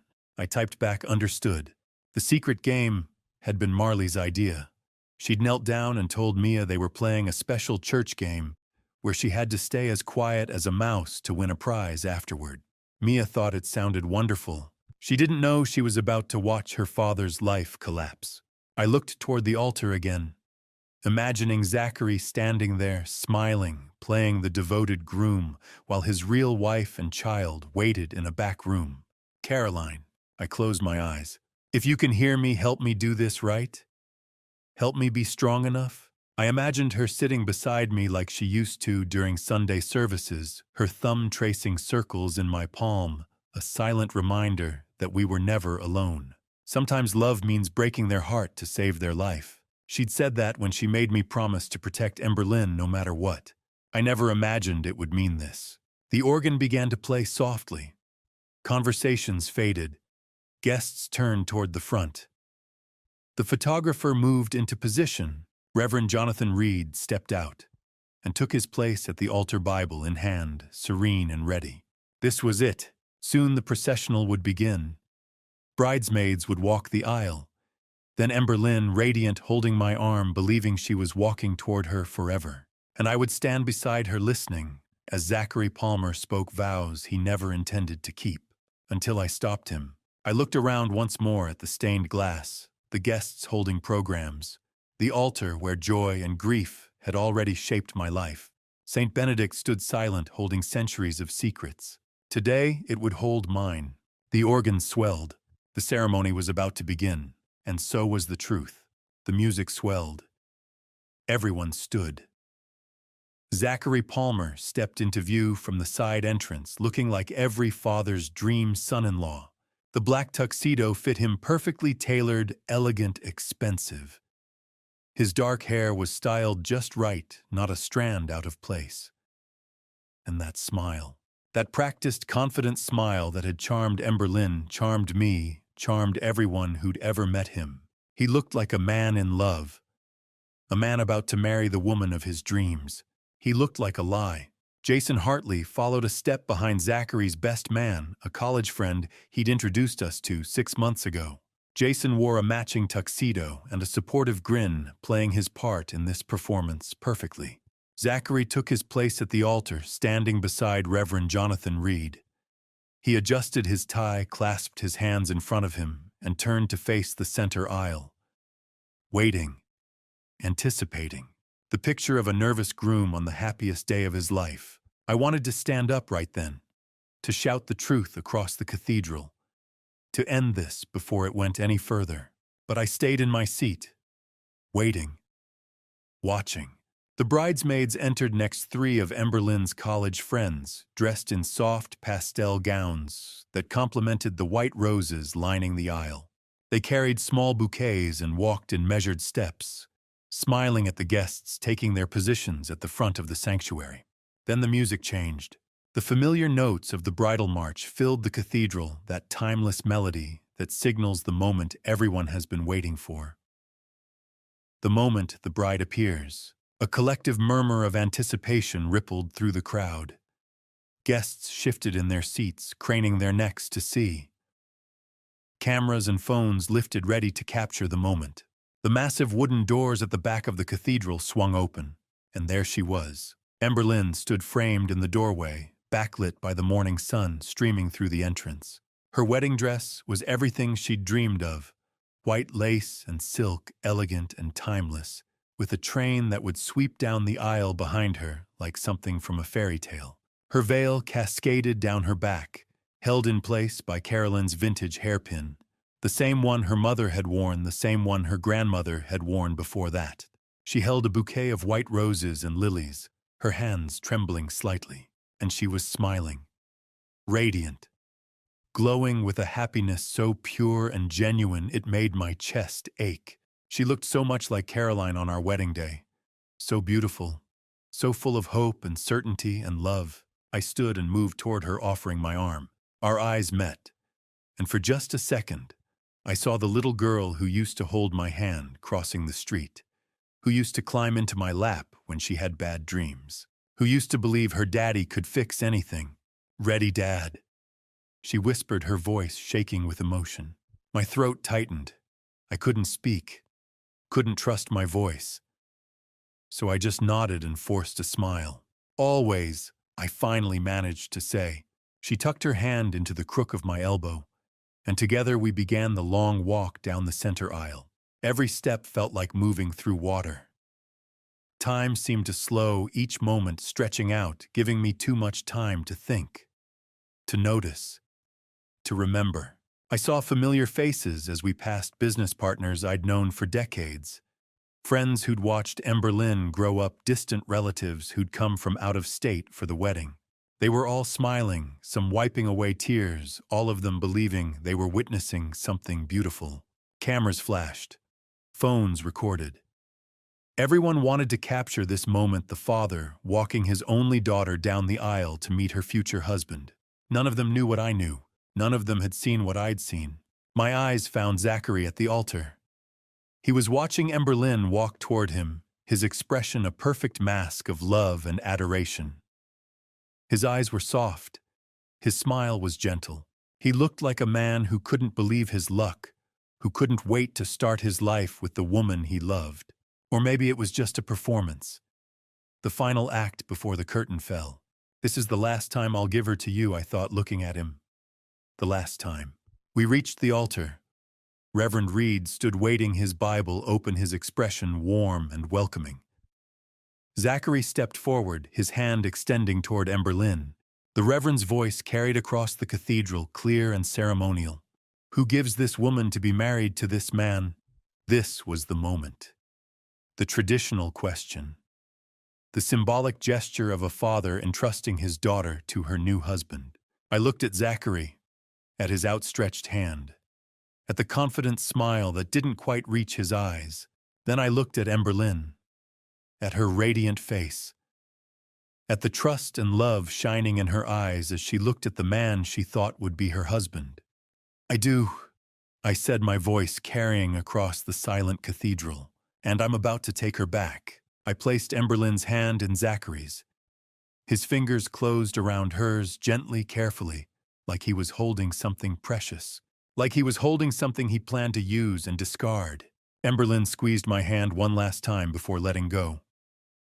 I love you, Dad. I love you too, sweetheart. More than you'll ever know. I stepped back and moved to my seat in the front pew, sitting down slowly.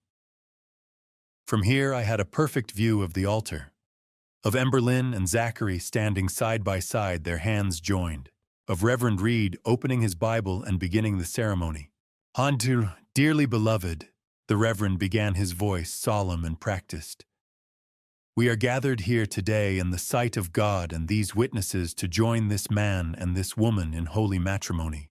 The familiar words washed over the congregation. People settled into their seats, preparing to witness the vows, the exchange of rings, the pronouncement that would make Emberlyn and Zachary husband and wife.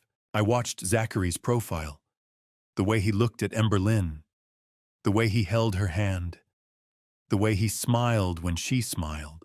And all I could think was, in a few minutes, I'm going to destroy this. In a few minutes, everyone in this cathedral is going to know the truth, and nothing will ever be the same again. Reverend Reed spoke of love, trust, and honesty. Every word felt like a knife. Marriage. He began, his voice carrying across the cathedral with practiced authority. Is a sacred covenant built upon trust between two people who have chosen to walk through life together. Trust. I looked at Zachary standing at the altar, his hand clasping Emberlyn's. His face a picture of solemn devotion. He's lying to everyone here. Then it is a bond, the Reverend continued, founded on honesty between two souls who have promised to share their lives, their dreams, and their truth with one another. Honesty, truth. The words hung in the air, heavy with irony. I watched Zachary nod slightly, as if he agreed with every syllable, as if he had any intention of living up to those words. He stood straight, his posture perfect, his expression serious and reverent. The kind of expression a good man wears when he's standing before God and making promises he intends to keep. His hand held Emberlyn's gently, protectively, like she was something precious he would guard with his life. It was a performance, and he was giving the show of a lifetime. I turned my gaze to Emberlyn. Her eyes were bright, shining with unshed tears of joy. She looked at Zachary like he was her whole world, like she couldn't imagine a future without him. Like every word the Reverend spoke was being written on her heart in permanent ink. She trusted him completely, absolutely, and he was about to betray her in the worst way possible. A marriage should not be entered into lightly. Reverend Reed said, his tone growing more serious, or unadvisedly, or without careful thought and consideration, and it should never be entered into with deceit. Deceit. My hands gripped the edge of the pew in front of me, my knuckles turning white. That's exactly what's happening. Every word the Reverend spoke was the polar opposite of what Zachary Palmer represented. Trust, honesty, commitment, devotion, sacred promises made before God. All lies. I'd stood at this same altar 35 years ago, in this same sanctuary, under this same vaulted ceiling. I'd been younger then, nervous, hopeful, terrified, and excited all at once. And Caroline had stood beside me in her white lace dress, holding my hand, just like Emberlyn was holding Zachary's now. The Reverend back then, a different man, but the same words had asked us to make promises to each other. Promises we'd meant with every fiber of our being. Do you, Peter, take this woman to be your lawfully wedded wife? I do. Do you promise to love her honor, her protect her in sickness and in health for richer or for poorer, as long as you both shall live? I do, I promise, and I'd kept that promise. Through 30 years of marriage, through joy and hardship, through building a business and raising a daughter, through sleepless nights when Emberlyn was sick as a baby, through Caroline's diagnosis, through watching cancer slowly steal the woman I loved away from me one day at a time. I'd kept my promise until her last breath, until she'd squeezed my hand one final time in that hospital room and whispered, "Take care of our girl." Those vows had been real, sacred, built on love and truth, and a commitment that had lasted through everything life had thrown at us. But the vows Zachary was about to make, they were poison dressed up as promises. Charge. Reverend Reed said, his hands resting on the open Bible before him, requires commitment. It requires sacrifice. And above all, it requires truth. Truth. The word echoed through the cathedral, bouncing off stone walls that had heard that same word spoken at countless weddings over more than a century. My grip on the pew tightened. I could feel my pulse pounding in my temples, my heart hammering against my ribs. Every muscle in my body was tense, coiled, ready to move. Not yet. Wait. The Reverend paused, his eyes sweeping across the congregation. 200 people sat in those pews, all of them quiet, respectful, waiting for the ceremony to continue. Waiting for the moment when Zachary and Emberlyn would exchange rings and become husband and wife. None of them knew. None of them suspected. Before these two young people exchanged their vows, Reverend Reed said, his voice taking on the formal ceremonial tone required by tradition, "I am duty-bound by the laws of this state and the customs of this church to ask." My heart stopped. This was it. The moment every wedding ceremony included. The moment that was supposed to be a formality, a traditional question that no one ever answered. Except today, someone would. "If any person here present," the Reverend continued, his gaze moving slowly across the congregation, "she knows of any legal impediment or lawful reason why these two should not be joined together in holy matrimony."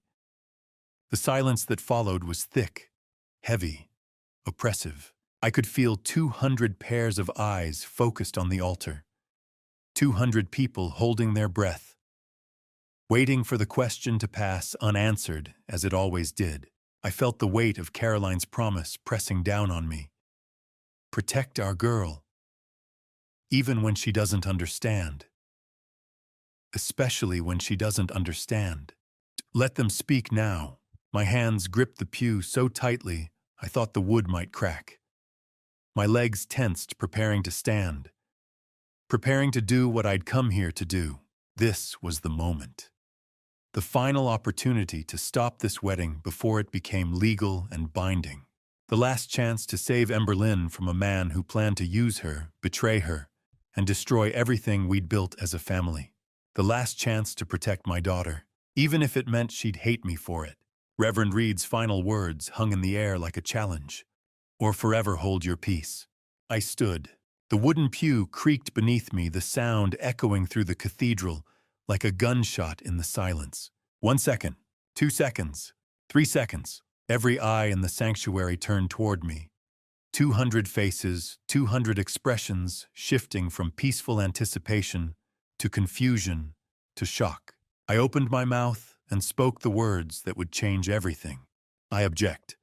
The cathedral erupted. Gasps rippled through the crowd, like a wave crashing against shore. Voices rose in a sudden cacophony of shock and disbelief. What? Did he just— Oh my God! At the altar, Emberlyn spun around her face, pale, her bouquet trembling in her hands. Dad! Her voice cracked on the word, a mixture of confusion and horror that cut straight through my chest. Zachary's expression flickered just for a split second. I saw it. Pure, unfiltered shock. His mask slipped, revealing the panic beneath. Then just as quickly, he pulled it back into place, schooling his features into bewilderment and concern. Mr. Caldwell. He started, but I didn't let him finish. Reverend Reed stood frozen at the altar, his Bible still open in his hands, his face a picture of stunned disbelief. In all his years of conducting weddings, he'd probably never had anyone actually answer that question. Mr. Caldwell, he said, his voice shaking slightly. This is highly irregular. Are you certain you wish to— I stepped out of the pew and into the center aisle. My legs felt steadier than they had any right to. My voice when I spoke was calm, clear, unwavering. I'm sorry, sweetheart, I said, looking directly at Emberlyn. But this wedding cannot proceed. Dad, what are you doing? Emberlyn's voice rose, tears already streaming down her face, smudging the makeup she'd spent hours perfecting. What are you doing? Behind me, I heard Douglas Whitmore stand. Pete, what's going on? Other voices joined his. Is he all right? Maybe it's stress. This is insane. Should someone call? I ignored them all. My eyes were locked on Zachary Palmer, watching as he carefully maintained his mask of confused concern. Mr. Caldwell. Zachary said, his voice taking on that smooth, reasonable tone he'd perfected over months of charming our family. I'm sure there's been some terrible misunderstanding. Perhaps we should discuss this privately. There's no misunderstanding, I said, my voice carrying across the cathedral. The only misunderstanding here is about who you really are, Zachary Palmer. A fresh wave of gasps and whispers swept through the crowd. I heard someone near the back say something about calling security. Someone else suggested I was having a breakdown. Let them think what they wanted. Zachary's jaw tightened, but he kept his expression neutral. Sir, I don't know what you think you know, but I know exactly who you are. I cut him off, my voice hardening. And I know exactly what you've done. Emberlyn stepped forward, her face streaked with tears, her hands shaking. Dad, please. You're embarrassing me. You're embarrassing everyone. I don't know what's gotten into you, but— Emberlyn. I turned to face her fully, and the look on her face nearly broke me. Confusion, betrayal, hurt. She was looking at me like I was a stranger, like I'd lost my mind, like I was the villain in this story. Sweetheart, I know this is hard. I know you don't understand, and I'm sorrier than you can possibly imagine. My voice caught, but I forced myself to continue. But you will understand. Soon. I promise you will. Understand what? She cried, her voice breaking on a sob. You're ruining my wedding. You're standing up here in front of everyone we know, and you're— She couldn't finish. She turned away, burying her face in her hands, her shoulders shaking. Zachary moved to her side, placing a protective hand on her shoulder, playing the role of supportive fiancé, comforting the bride whose unstable father was causing a scene. It's all right, he murmured to her loud enough for everyone to hear. We'll figure this out. Your father is clearly under a lot of stress. Don't you dare! I said, my voice dropping to something cold and dangerous. Don't you dare pretend to comfort her when you're the reason she's crying. Zachary's mask slipped again just for a heartbeat. His eyes met mine, and in that brief moment I saw the calculation there, the assessment. He was trying to figure out how much I knew, how much damage I could do, whether he could still salvage this. He couldn't. The whispers behind me had grown louder. I heard snippets of conversation. Never seen him like this? Poor Emberlyn. Should someone stop him? Douglas was making his way toward me, concern etched on his face. "Pete, I think we need to talk. Outside. Right now." But I wasn't leaving. Not until everyone at this cathedral knew the truth. I turned to face the congregation. 200 faces stared back at me, some confused, some concerned, some already judging me as the father who'd lost his mind and ruined his daughter's special day. They didn't know yet, but they would. I took a breath and let my voice carry across the stone walls of St. Benedict's Cathedral, across the same sanctuary where I'd married Caroline, where we'd baptized Ember Lynn, where we'd said goodbye to my wife 5 years ago. "Zachary Palmer," I said clearly, "is not the man he claims to be." The cathedral fell silent. Even the whispers stopped. Every eye was on me now, waiting, wondering. Some probably still thinking I'd lost my mind. And I was about to tell them something none of them could believe. Before I continue, I need to know you're still here.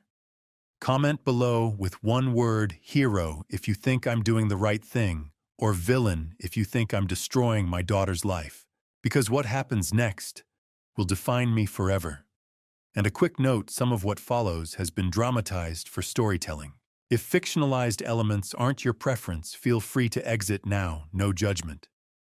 But if you want to see the moment everything explodes, the moment the whole church sees the truth, keep watching. It's about to get real. Before anyone could react, I spoke the words I'd been holding back since this morning. Zachary Palmer is already married. He has a wife and a daughter. The cathedral exploded. "What? Oh my God! That can't be." Gasps and shocked whispers erupted from every corner of the sanctuary. 200 people reacting in unison, their voices overlapping in a cacophony of disbelief. Zachary stepped forward, his face a mask of outrage and wounded dignity. "That is absolutely insane, Mr. Caldwell. I think you're very confused." "I'm not confused," I said, my voice cutting through the noise. "I saw them this morning. Your wife Marley, and your 4-year-old daughter." Emberlin's voice broke through the chaos, small and shaking. "Dad, no. You're wrong. Zachary would never tell him Zachary. Tell Dad he's wrong." Zachary turned to her, reaching for her hands, his expression shifting to one of gentle concern. "Sweetheart, your father is clearly under an enormous amount of stress. Maybe we should get him some help." I don't need help," I said coldly. "I need the truth to come to light." I turned toward the side entrance where Martin stood waiting. Our eyes met across the sanctuary. "Bring them in." The side door opened. Every head in the cathedral turned as a woman stepped through the doorway. She was thin, dressed in simple jeans and a cardigan, her dark hair pulled back in a messy ponytail. Her face was pale, her eyes red-rimmed. She held a folder in one hand, and she held the hand of a little girl with the other. The child was small, 4 years old maybe, with blonde curls that bounced as she walked. She wore a pink dress and clutched a stuffed rabbit under one arm. Her eyes were wide as she took in the massive sanctuary, the rows of people, the flowers and candles, and overwhelming strangeness of it all. The woman Marley walked slowly down the side aisle, her daughter's hand gripped tightly in hers. Every step seemed to take enormous effort, like she was walking through water, or toward her own execution.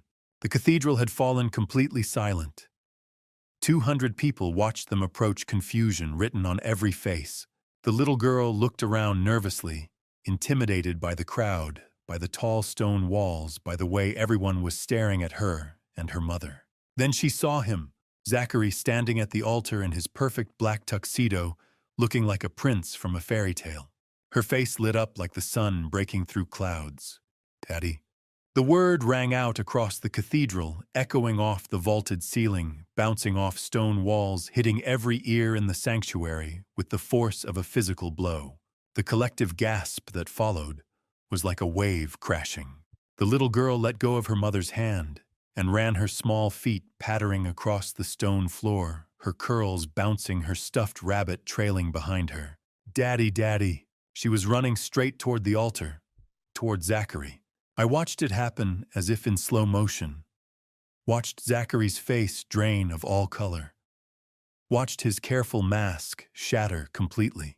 Watched him stand frozen, paralyzed, unable to move or speak or do anything but stare at the little girl racing toward him with pure joy on her face. Emberlyn turned, following the sound of the child's voice. Her face was a picture of utter confusion. What? What is? The little girl reached the altar steps and threw herself at Zachary, wrapping her small arms around his legs, beaming up at him with absolute adoration. "You look so handsome, Daddy," she said, her voice high and sweet and completely guileless. "Are you getting married? Mommy said you were getting married." Zachary looked down at her, his mouth opening and closing like a fish pulled from water. No sound came out. Marley had stopped halfway down the aisle, tears streaming down her face. "I'm so sorry," she whispered, though her voice somehow carried in the deadly silence. "I'm so sorry." She forced herself to keep walking to close the distance to the altar. When she spoke again, her voice was stronger, steadier, though it shook with emotion. "My name is Marley Palmer," she said, looking directly at Emberlyn. "I'm his wife. We've been legally married for 5 years." She held up the folder, opening it to reveal the document inside. Even from where I stood, I could see the official seal, the signatures, the date. A marriage certificate, with Zachary's name and Marley's name, dated 5 years ago. "No." Emberlyn's voice was barely a whisper. She took a step backward, away from Zachary, away from the little girl clinging to his legs. "No, this can't be." She looked at Zachary, her eyes desperate, pleading for him to say something. Anything. To tell everyone this was a mistake, a lie, a cruel prank. "Cherie," she said, her voice breaking. "Tell them this isn't true. Tell them." Zachary opened his mouth, closed it, opened it again. Nothing came out. His face had gone from white to gray. His hands hung at his sides, limp and useless. He looked like a man who'd been caught in a trap with no way out, watching the walls close in around him. The little girl, Mia, looked up at him, confused by his silence. "Daddy, are you okay?" Jason Hartley, standing beside Zachary, as his best man stepped back as if he'd been burned. "Dude!" he said, his voice sharp with shock and anger. "What the hell is this?" Emberlyn looked from Mia to Marley to the marriage certificate to Zachary. Her eyes were wide, her face pale, her hands shaking so badly her bouquet dropped to the floor, white roses and lilies scattering across the altar steps. "Zachary," she whispered one more time. "Please, tell me this isn't real." But Zachary said nothing, because there was nothing he could say. The evidence was standing right in front of her. A 4-year-old little girl with his blonde curls and his smile calling him daddy. A woman holding a legal marriage certificate with his name on it. The truth had finally, irrevocably come to light. Emberlyn looked at me, then her eyes finding mine across the chaos of the altar. In that moment, I saw her entire world collapsing. Every dream, every hope, every promise she'd believed in, falling apart in front of 200 witnesses. The little girl's voice, "Daddy Sitikama," still echoed through the cathedral, and everyone was watching as the man at the altar said nothing at all. But I wasn't done. The worst part was still ahead. "There's one more thing," I said, my voice cutting through the shocked silence. "One more thing everyone needs to know." Marley had moved closer to the altar, tears streaming down her face.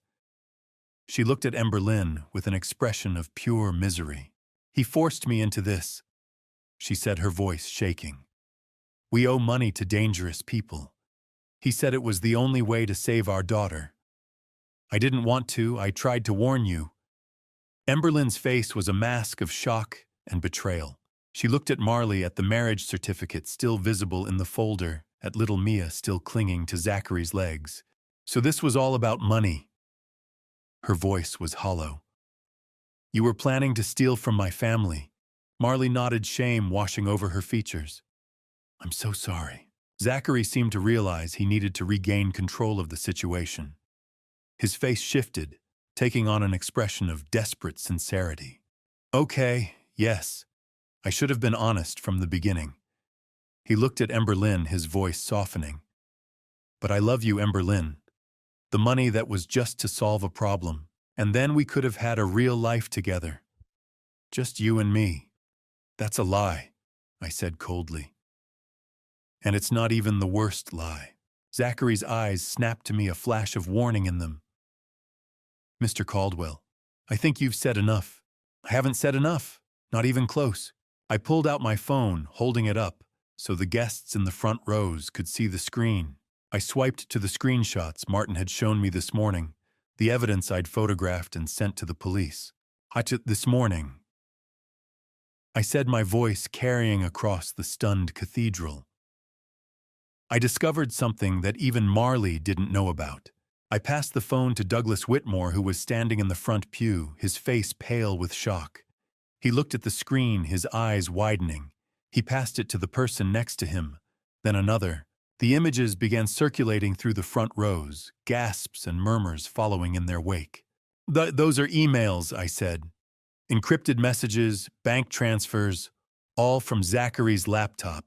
I quoted the key phrases from memory, letting each word hit like a hammer blow. Martin, target 3 months post-wedding. Make it look like an accident. $50,000 on completion. The silence that followed was absolute. Deadly. Zachary wasn't just planning to take our money, I said, looking directly at him. He was planning to make sure I couldn't stop him, permanently. The word hung in the air like poison.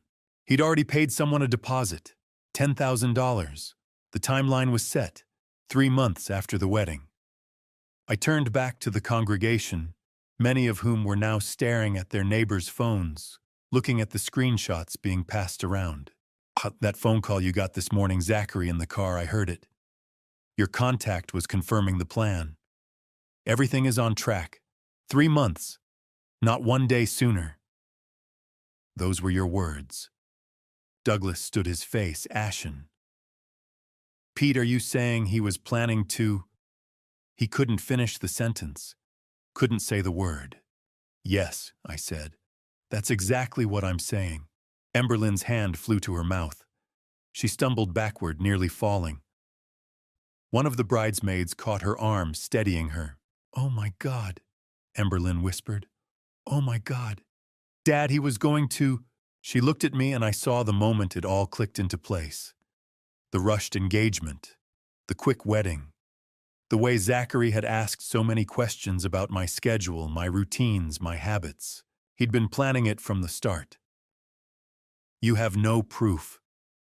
Zachary's voice cracked, desperation bleeding through his careful composure. Those could be fake, photoshopped. You're trying to frame me because you never wanted... They're not fake, I said calmly. The police have verified them. They're waiting outside right now. As if on cue, I saw movement near the cathedral entrance. 2 uniformed officers had entered quietly, positioning themselves by the doors. Behind them, I could see more officers outside. Zachary saw them too. His eyes darted from the police to the evidence being passed around the congregation, to Marley standing there with tears on her face, to Mia still holding onto his legs, confused and scared by all the shouting, and then to Emberlyn, standing there in her white wedding dress, looking at him like he was a monster, like he was someone she'd never known at all. I watched the realization hit him. He was trapped, exposed. Every lie he'd told, every plan he'd made, every careful manipulation, all of it was out in the open now. There was no talking his way out of this. No charming smile or smooth explanation that would make any of this go away. He looked at the police officers by the door, at the evidence in people's hands, at me standing in the center aisle, the man who'd destroyed everything he'd worked for. His face went from desperate to panicked, to something cold and calculating, and then he ran. He shoved past Mia, who stumbled and fell with a small cry. He pushed past Reverend Reed, who reached out to stop him, but missed. He vaulted over the altar railing with surprising agility and bolted for the side entrance, the one Martin wasn't guarding. "Stop him!" someone shouted. The police moved, but Zachary had a head start. He crashed through the side door and disappeared into the corridor beyond. The cathedral erupted in chaos. People stood, shouted, pointed. Someone, maybe Jason, tried to go after him, but was held back by an officer. Marley had dropped to her knees, gathering Mia into her arms, both of them crying. And Emberlyn stood frozen at the altar, staring at the spot where Zachary had been standing just seconds ago, where the man she'd been about to marry had been standing, before he'd run like the criminal he was.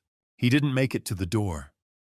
The police were already there. Zachary had barely taken 3 steps when 2 uniformed officers emerged from the side corridor, blocking his escape. Their presence was calm, professional, unavoidable. Zachary Palmer. He froze, panic flooding his face. This is a misunderstanding. You're under arrest." The second officer stepped behind him, handcuffs ready. Zachary tried to retreat, but there was nowhere to go. The altar stood behind him. The officers in front. 200 witnesses on every side. Charges include bigamy, fraud, and conspiracy to commit grievous bodily harm, the first officer said, reading his rights in a steady voice. "No, this is insane, I can explain. You'll have the opportunity at the station." The metallic click of the cuffs echoed through the cathedral, impossibly loud in the stunned silence. The officer turned to the congregation. "Anthony Greco has also been apprehended outside. He was attempting to gain entry." Marley, kneeling beside Mia, looked up sharply. "Greco. He's in custody, ma'am. You're safe." Relief crashed over Marley so intensely, it looked like pain. She sank onto a pew, pulling Mia into her arms, sobbing not in grief, but release. The officers led Zachary toward the exit. His movements were stiff, the handcuffs forcing his shoulders back, his tuxedo suddenly looking like a cheap costume. At the aisle, he turned, eyes locking on Emberlyn at the altar. "Emberlyn, please, don't." Her voice was flat, final. Tears streamed down her face, but her expression was stone. "Don't say my name." He faltered, then allowed himself to be led away. The cathedral doors opened to flashing lights outside, then closed with a hollow boom that felt like an ending. Silence swallowed the sanctuary. Then Emberlyn's knees gave way. I moved instantly. Martin was there too. Together we caught her and lowered her to the altar steps. She didn't resist, just stared ahead, her wedding dress pooled around her like something broken. Marley rose slowly and approached, hesitant. "Miss Caldwell, there's something you need to know." Emberlyn looked up, eyes swollen. "Haven't you said enough? I tried to warn you." The words lingered. 3 weeks ago, I sent an anonymous letter to your office. I told you Zachary wasn't who he claimed to be." Emberlyn blinked. "There was a letter. I thought it was a prank. 2 weeks ago I called you. I reached your assistant. But Zachary came home early. He heard me. He took the phone." Emberlyn's breath caught. "That call. I heard someone say my name. Then it cut off. He threatened to take Mia if I tried again," Marley said, voice breaking. "Said I'd never see her again." Understanding spread across Emberlyn's face. "You were trying to save me." Marley nodded. "I was terrified, but I couldn't stay silent. I'm sorry." The warnings, Emberlyn whispered, turning to me. "They were real. You couldn't have known," I said softly. She looked around the cathedral at the flowers, the silent guests, the photographer frozen in place. At Mia quietly playing in the corner. Her wedding, gone. But she was alive. Safe. She turned back to me. "You saved me. Even if I hate you for a while. I'll accept that," I said. "As long as you're safe." "I thought I loved him," she whispered, then broke. I held her as she sobbed, just like when she was little. Around us, the cathedral emptied. Douglas passed with a grave nod. Marley gathered Mia and left with an officer, pausing once to look back at Emberlyn with regret and hope. Martin stood guard nearby. At last it was just us. "What happens now?" Emberlyn asked. "We go home," I said. and you heal." She nodded and leaned into me. Justice had been served, and my daughter finally understood why. 6 months later, I sat in my home office as afternoon light filtered through the windows. On my desk was a photograph of Ember Lynn taken just last week. She was smiling, not the same carefree smile she'd had before that November morning, but a real one that reached her eyes. I leaned back and thought about everything that had happened since the day at St. Benedict's Cathedral. Zachary Palmer had been sentenced to 25 years in prison, 5 for bigamy, 10 for fraud, and 15 for conspiracy to commit grievous harm. The sentences ran concurrently, but even with good behavior, he wouldn't see freedom for decades. Anthony Greco had been arrested outside the cathedral that same morning. The charges against him were extensive racketeering, extortion, loan sharking, and conspiracy to commit murder. He received 30 years. Authorities had been building a case against him for months, and our evidence finished it.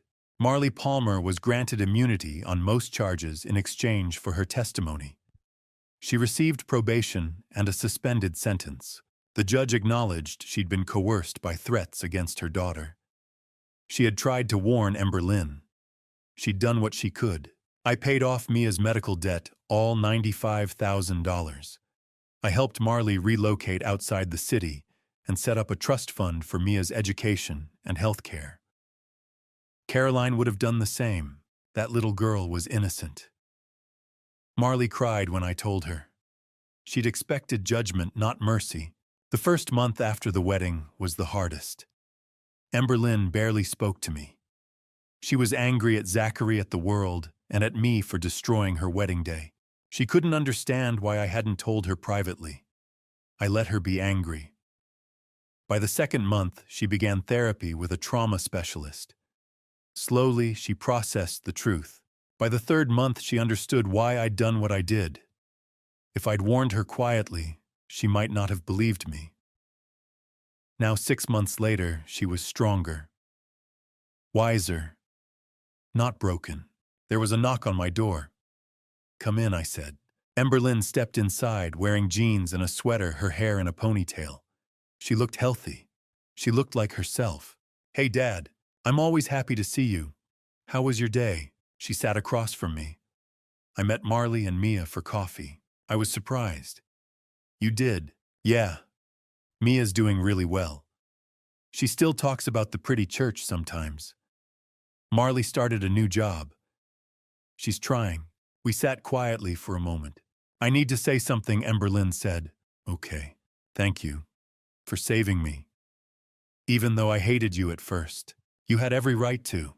I was angry because you were right," she said softly. "And I didn't want to admit I'd been so blind." "You weren't blind. You were in love." Her eyes filled with tears. "I keep thinking about Mom. She'd be proud of you." Ember Lynn smiled faintly.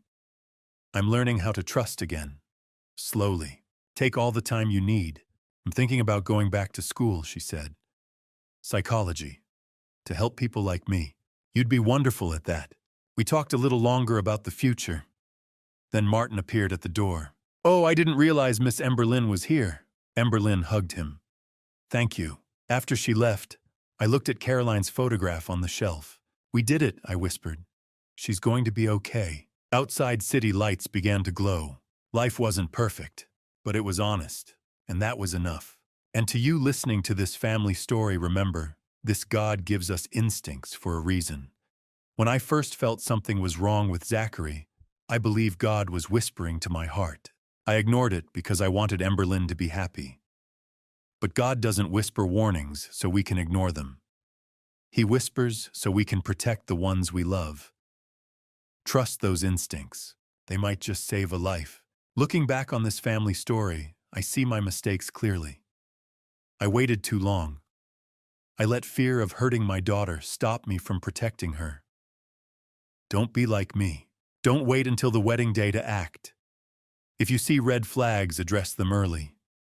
Have the hard conversations. Yes, your loved ones might be angry at first. Yes, they might push you away. But anger fades. Death doesn't. Betrayal leaves scars that take years to heal. Act early even when it's uncomfortable. Here's what I learned about dad revenge, and I want to be clear, this wasn't about revenge. This was about protection. Real dad revenge isn't about destroying someone out of spite. It's about standing between your child and danger, no matter the cost. It's about being willing to be the villain in their story for a season so they can have a future. That's what dad revenge really means, sacrificing your comfort, your reputation, even your relationship temporarily to keep them safe. God gave me a second chance when Martin came to me with the truth. Not everyone gets that. I thank God every day that I listened. I thank God that Emberlyn is alive and healing. And I thank God for people like Martin, who had the courage to do what was right, even when it was hard. If this family story resonated with you, I'd be grateful if you'd subscribe to this channel for more true stories like this one. Leave a comment below telling me what you would have done in my situation. I read every single one. Share this story with someone who needs to hear it. Your share might save someone's life. Thank you for staying with me until the very end. I know this wasn't an easy story to hear, and I want to be honest with you, some of the stories that follow contain fictionalized elements created for educational purposes. If that's not something you're comfortable with, feel free to explore other content that suits you better.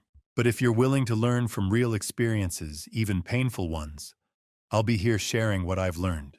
God bless you. And remember, protecting your family is never wrong.